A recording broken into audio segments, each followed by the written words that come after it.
RuPaul's Drag Race comes out swinging on drag queen hysteria. The contestants of RuPaul's Drag Race Season 15 are confronting anti-drag hate in the show's latest episode. Last week, the queens performed in a Wig-Loose Rusical, a reimagined version of Footloose, where a local teacher is attempting to ban drag, as the queens opened up about their fears of new laws. As the queens prepared their makeup for the Wig-Loose Rusical, they discussed their fears about doing drag given the onset of anti-drag hysteria around the country. The premise of Wig-Loose hit close to home for the queens as legislation has been passed in Tennessee to prevent drag performers from having shows outdoors and in front of children. Other states, including Texas, Wisconsin, Kansas, and Nebraska, have introduced similar legislation. At one point, Sasha Colby, a trans drag legend based in Los Angeles, asked Mistress Isabel Brooks if she feels on guard when doing drag in her home state of Texas, where legislators are, similar to Tennessee, attempting to categorize drag performances as sexually oriented business and remove them from the public eye. Brooks says, most definitely. Late last month, conservative Twitter targeted a performance by Brooks. During the episode's confessional, Colby expressed her worry about the future of drag and gender expression and how proposed laws are preventing queer people from being themselves openly. I think that we would be remiss if we missed sort of commenting on two other points regarding these types of bills that are being passed. Number one, they are a total offense to American freedom and values in the First Amendment. One, and number two, they're so anti-business, right? And so many of these governors that are leading states in conservative areas are often trying to purport that they are the pro-business people. This is anti-business. They are threatening businesses left and right, closing them down, fining them for having drag performers. And so it's the hypocrisy, again, that we see against our freedoms when they're the ones trying to tout that this is like the freest state here in Florida, and it's happening here as well. You know, it's interesting to me, of course, absent in this story is Florida. And Florida may perhaps be the most insidious. Governor DeSantis is turning out to be an opponent that is Wile E. Coyote. In that Tennessee takes a sledgehammer and says, bam, and Texas is about to do the same thing, and other places in the country.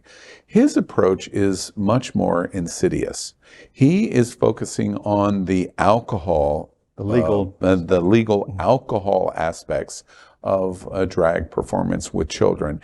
And the reason I think, in my opinion, he is doing that with the Department of Business and Professional Regulation is to test the waters, to see how far he can go before he picks up the mallet like they did in Tennessee and see what happens in Tennessee. Our LGBT community is much larger than Tennessee.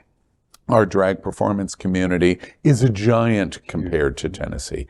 So I think he's taking a very insidious route, but a much more dangerous one. And for him to, you know, we got into the argument last week of whether he is trying to revoke the liquor license of the Hyatt Regency Miami. That's exactly what he is doing. It's become clear now that that's exactly what he is trying to do. Broward Center is at play. The R House is at play. Orlando Philharmonic is at play. Jinx Monsoon is coming Heard the tour. on the tour.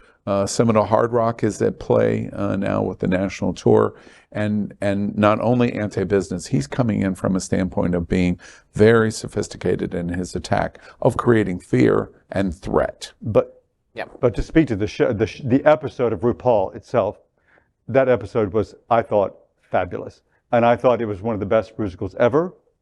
And I posted on my social media right during the episode that I was so grateful that Ru stepped up and really spoke out about what's happening to the drag community and the LGBTQ+ community. I even videotaped that section that was referenced in your story and sent it to my sister-in-law in North Carolina to say, this is what I'm talking about. This is what I'm talking about. And so I just thought it was a fantastic episode. Yeah, because for so long, and I think you know some of the people associated with. I might know a single or but for two. so long, just RuPaul's Drag Race existence was enough. The fact that they were out there on national television on a decently rated cable channel, that was enough. They didn't need to be politically active, but I think it's wonderful that they found a platform where they can talk legitimately in the space and make the social commentary while still staying in the theme of the show without alienating the people, the allies that you see. So I think they found a perfect issue to go on. And remember, they're the one to attack in Florida. It was Drag Race alum that were at the Arch Center, which is tangentially the Hyatt Regency, and Broward Center here and the Orlando Philharmonic. So they are under attack, not professionally, not just as a profession, but to a certain extent individually as well. So this is important. You know, one final thought before we move on. It's important to remember that RuPaul could come to Florida, to Fort Lauderdale. RuPaul could be in the Manor and sit in the Crystal Ballroom.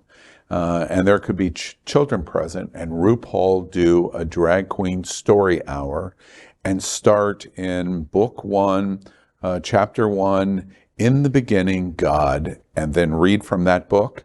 And the Manor would be in jeopardy with the state of Florida. And when you talk about the violation of the First Amendment, there's no sexuality going on. Drag is not a sexual experience.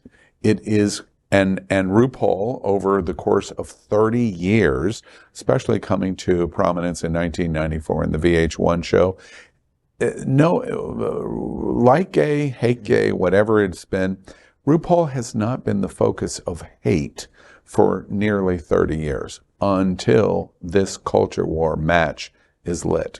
And that's what they're doing. LGBTQ plus news is vital for our community and for the broader world as a whole. We have enough enemies at Fox News. Tucker, Sean, and Lara are loud. We need passionate allies. Happening Out television network, Queer News Tonight, and It's Happening Out are literally out of the closet and into the headlines. Our community needs your support. Like this broadcast and subscribe now to ensure the growth of the entire LGBTQ plus community.